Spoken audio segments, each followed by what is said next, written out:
Valley Club level 100 is here and resources are at a premium now. So investing in characters that'll give you multiple uses in multiple game modes is going to be the best way to stretch your resources the furthest. And in this video, we are counting down the best characters that you could build and use them anywhere. Yes, the best plug and play tunes in Marvel Strike Force. And if you're ready for all of them to be revealed, then you know what to do. Find that like button and let's go smash it. And welcome back to the ValleyFlyin channel. I am ValleyFlyin. I hope you're having a great day. In this video, we're breaking down the best characters that you could use anywhere in Marvel Strike Force. That's right, the best plug and play tunes, the top 10. But before we get to the countdown, if this is your first time here on the channel, hit that subscribe button here for more great Marvel Strike Force content. At least 5 Marvel Strike Force videos per week on the channel. Usually there's a lot more. We got reveal videos, question and answer videos, countdown videos like this, everything to help your experience in Marvel Strike Force. But without further ado, let's start this countdown. And if you've been playing Marvel Strike Force for even a few weeks, you know that Apocalypse and Super-Skrull are the 2 best characters in the game. And I thought it'd be too easy to have them on this list. So just because they're so good, they're not going to be on this list. But what character are we going to start with? Well, coming in number 10 spot is Spider-Weaver. Very, very important character because of the charges that she applies on her special, on her ultimate as well. And when she has these charges, well, you're going to reduce the accuracy of your opponents by 100%. And when an enemy misses, you're going to lose a charge. So very, very important character. Was involved in an arena meta for a while. Kind of used her in the raids, but not involved there. But you can use her pretty much anywhere. Cosmic Crucible and Ward. There's still a lot of rooms that is handled by Spider-Weaver. And Spider-Weaver can handle something like Infestation or punching up on some other teams in war because of the accuracy that she reduces. And this character is so good that I did buy this diamond for her. Unfortunately for me, this is in the raid season rewards right now. So if you and your alliance can do really good in the raids, climb up those rankings, well, you could get some diamonds and make your Spider-Weaver even better.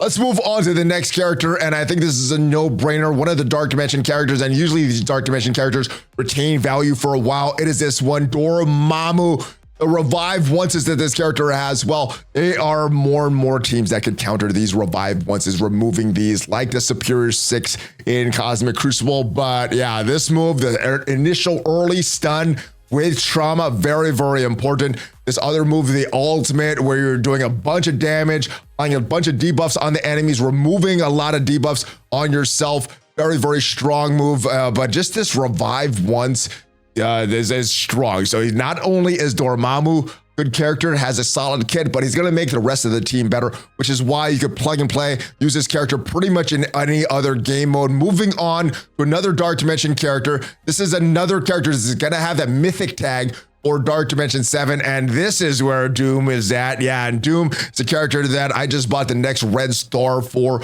because he's very, very good. And this is a character that is going to give you a little bit more value in that race to 100 because not only is Doom a mystic character, also is a tech character. So if you're trying to upgrade characters for the milestones, mystic, tech, you're going to get both of them with Dr. Doom, so you can double dip. But not only is Dr. Doom a good character for leveling up for the race to 100, this is a character that has this timeless mechanic of this speed mark manipulation, this ultimate, all negative effects from stealth, and more importantly, building the speed bar for self and the ally with the highest damage by 300%, which means that Doom is going to take 3 turns in a row, not 300, 3 turns in a row, and the ally with the highest damage is going to take 3 turns in a row as well. This is why this is such a strong move.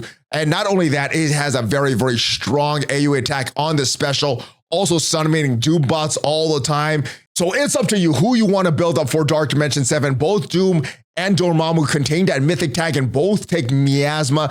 And since we're getting a new gear color at gear tier 19, well, you're not going to be able to get all that miasma in time if you're really looking to rush into Dark Dimension 7. So both these characters are good. I see Doom having a little more value in Cosmic Crucible right now because of that Skrull defense, but both are very, very good characters. Moving on to the next plug and play character that is used all over the place. And this character really highlights in Cosmic Crucible and was really highlighted in this last Kiln Tower because Omega Red, very, very strong character, has a very early ability block, has a next turn ability block, which applies trauma.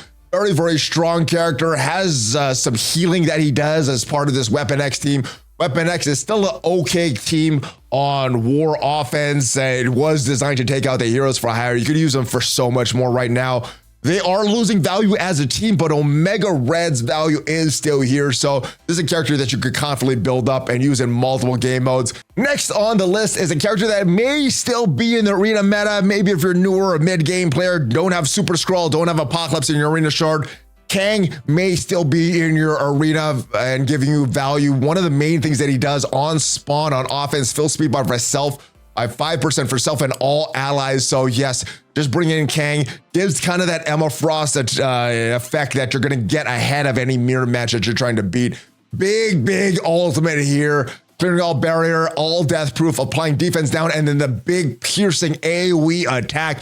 Very strong character. This is a character that I saved up and bought 3 diamonds for because he's so good and giving a lot of value in Cosmic Crucible now as part of the Masters of Evil. Sometimes using him off that Masters of Evil because he's so good. Definitely use him off the Masters of Evil in war. And while the Pegasus team is still going to be the premier team for the tech section of the raids, let's say your Pegasus dies, you need one character to bring in. Well, Kang might be that character to fill the role as long as you still have Kestrel and Rescue.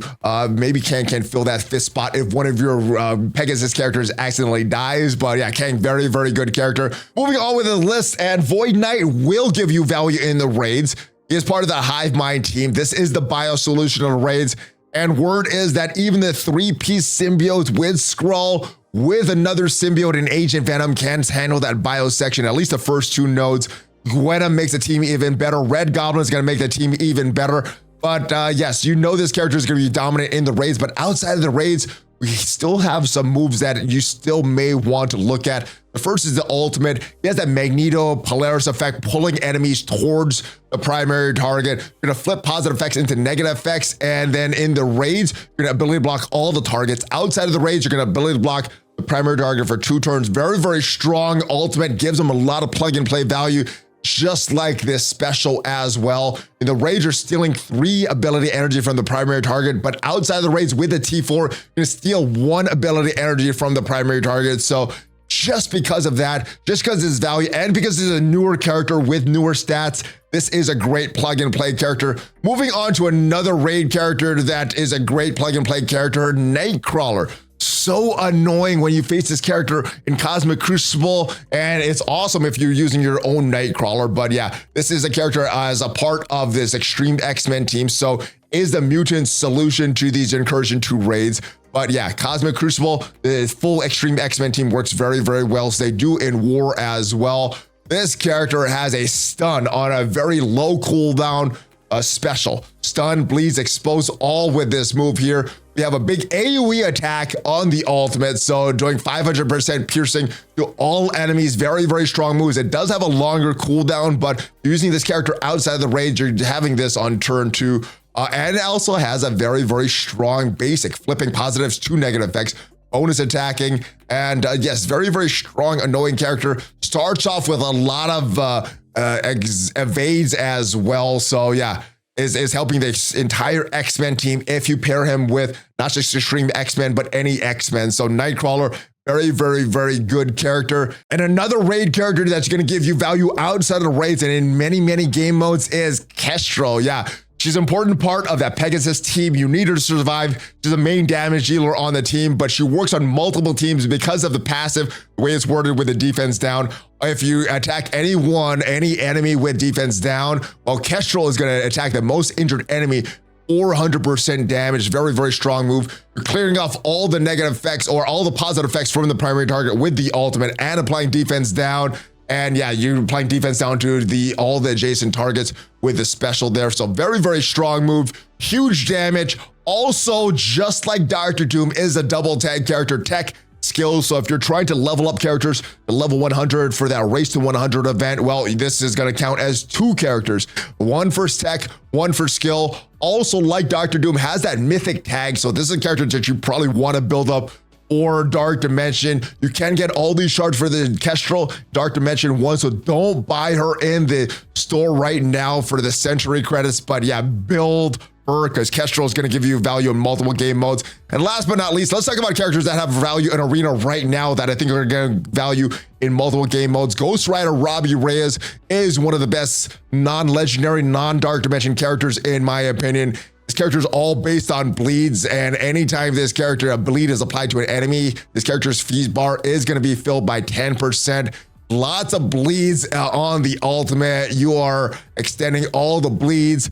Heal blocks, applying even more bleed, so a lot of speed bar for Ghost Rider Robbie Reyes. An ability block on the special. This character is so damaging. Usually this is one of the first characters I take out if I'm facing an enemy. Ghost Rider Robbie Reyes, yeah, super strong. And rounding out this list is Quicksilver. Now, this is a character that I'm using in Arena, which is why he's ranked so highly, because Arena, in my opinion, is the most valuable game mode, because that's where you're going to get your power cores. But Quicksilver is a main counter to one of the top 2 defensive teams. There are 2 main defensive teams in Arena right now. Secret Defenders with Skrull and Apocalypse. The other is Secret Defenders with Skrull and Apocalypse minus Black Cat, but Green Goblin put in there. So Quicksilver is how I countered that team to get through that Miss Marvel, but it does a lot of good things. You have a defense down, removing charges with the special, very good move. Big AoE attack, long cooldown on the ultimate, but it's a big AoE attack that does a lot of damage.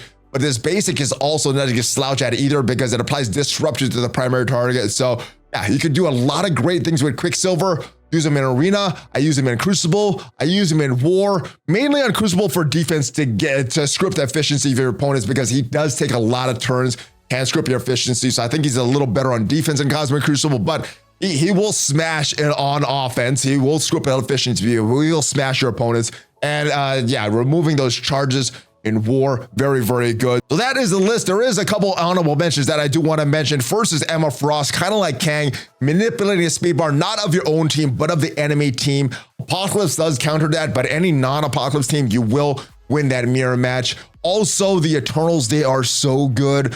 They're not really a character, they're more of a duo, but they are a duo that is plug and play, so I want to mention them as well. That is it for my list. There's a lot of other characters that are great plug and play characters, but those are my top 10. Of course, Apocalypse, super-skrull, the best characters in the game. But that is it. And hopefully this video helps you in determining who you want to build up as level 100 approaches. If this video did give you some value, leave it a like. It is free for you, and it tremendously helps the channel. And if you want to check out all the calculations going up to level 100, especially for this Race 100 event, what it's going to take, check out the video up there. I'll see you guys next time. Have a great rest of your day. Hulk fist bump, ValleyFlyin out.